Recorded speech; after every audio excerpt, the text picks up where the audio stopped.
some people that got stranded on an island, and I think it was 6 or 7 were Asians, and there was 1 American. And as soon as they got stranded on the island, they had to divvy up the jobs.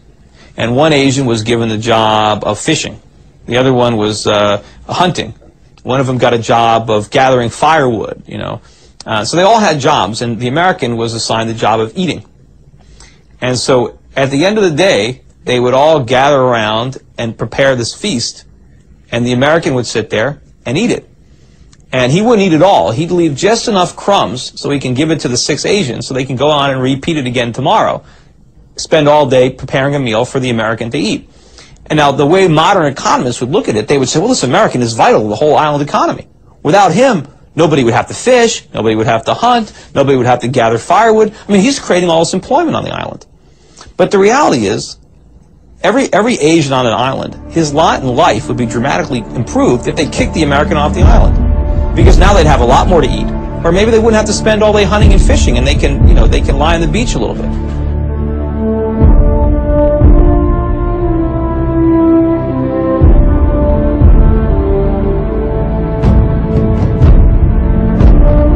Why do you think that a recession is coming, and just how bad is it going to be?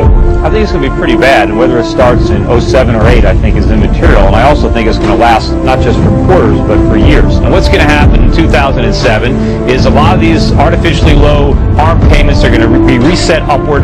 You're going to start to see both the government and the lenders reimposing lending standards and tightening up on credit, and you're going to see a lot of the speculative buyers turn into sellers. And these sky-high real estate prices are going to come crashing back down to earth. And what's going to happen now is we're going to see the subprime type loss scenario unfolding in other asset classes, such as bonds backed by auto loans, credit card debt, and that's really going to, you know, pull the rug out from under the consumer. You've got these cronies in Washington, they're like little kids with a chemistry set, and they keep on throwing these chemicals together, trying one thing after another. They hope they're going to stumble on a miracle, but they're going to blow us all up. Where are the real conservatives? There was one, you know, Ron Paul, but they drummed him out of the Republican Party.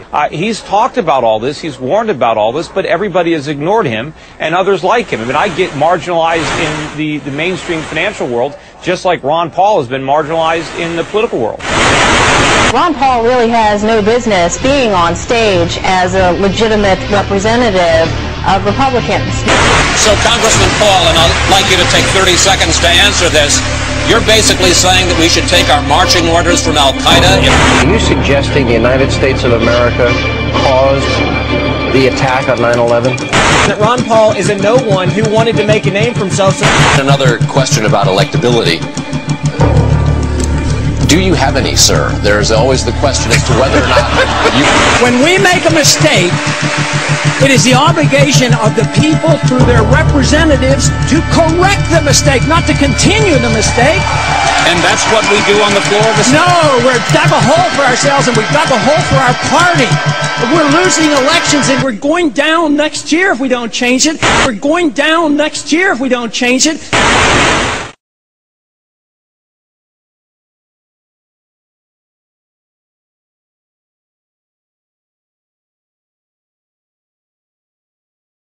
Give this man his due. Back then, in the height of that bubble, in the height of that party, he did. Ron Paul knew and said then that something was wrong with our financial system a long time ago. Madam Speaker, I rise in strong opposition to this bill because it won't solve our problem. It is said that we're in a liquidity crisis and a credit crunch, and all we need is more credit. The Federal Reserve has already injected over $1 trillion worth of credit, and it hasn't seemed to help a whole lot. Injecting another $600 or $700 billion will not solve the problem.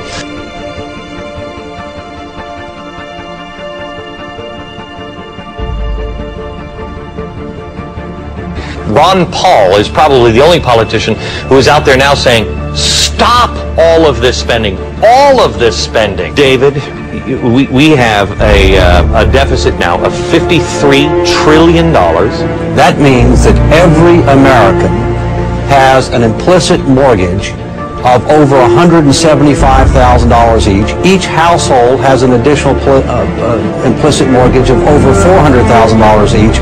But unlike a typical mortgage, there's no house to back this.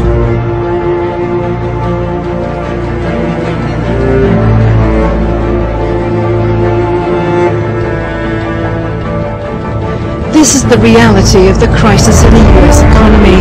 People who used to own their own homes are living hand to mouth on land once occupied by those less fortunate. In the last month, some 60,000 houses were repossessed, their occupants forced out when they could no longer meet ever-increasing mortgage payments.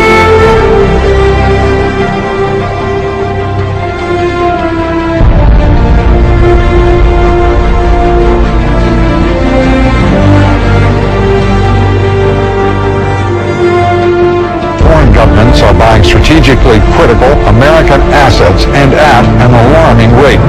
Foreign governments, including Communist China, have launched 20 new investment funds since 2000, holding an estimated $2.5 trillion.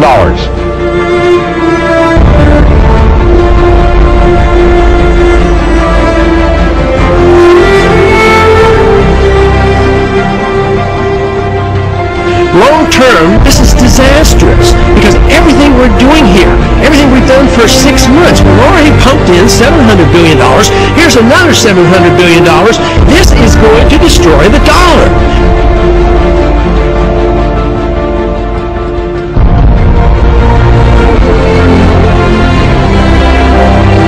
The Constitution was written very precisely to restrain the power and force of government and to protect the liberties of each and every one of us.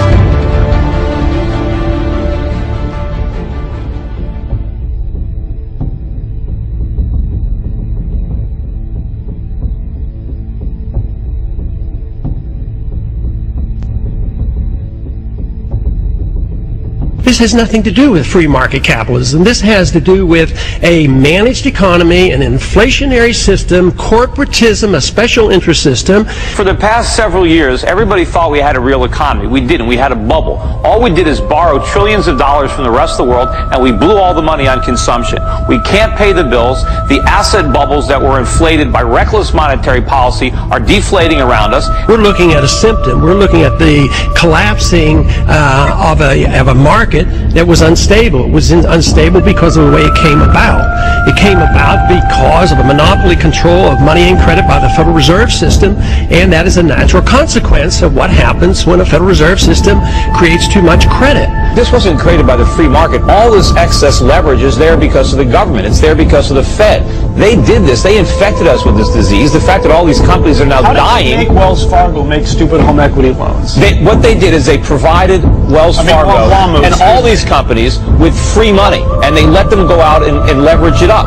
And it's like I use the analogy, if a kindergarten school teacher leaves the classroom and passes out pixie sticks and soda pop, and then leaves the classroom, and she comes back and the kindergartners have wrecked the place, who do you blame? Where do you draw the line with our money? It is not your money. In fact, it is taxpayers' money. We'll get it passed. I came back and suspended my campaign. Mr. President, I've received 91,000 phone calls and emails from California. 85,000 of them opposed to this measure. I think if we really do care about the livelihood of our constituents, there's only one vote, and it is yes. But in the end of the day, there's no real separation between Wall Street and Main Street. There's only the road we're traveling on as Americans. I urge my colleagues to join me in supporting this important legislation. And it comes down to one word: jobs. Jobs, so we can create jobs in our country. People have to know that this isn't about a bailout of Wall Street. We look forward to working closely with Congress to resolve this financial crisis. So I propose that the federal government reduce the risk posed by these troubled assets and supply urgently needed money so banks and other financial institutions can avoid collapse and resume lending. And here we Investors unloaded stocks in a frenzy on Monday. It came on the heels of another interest rate cut in the U.S. More than 500,000 Americans lost their jobs in November. Congressman, this is getting out of control. What we're doing today is going to make things much worse.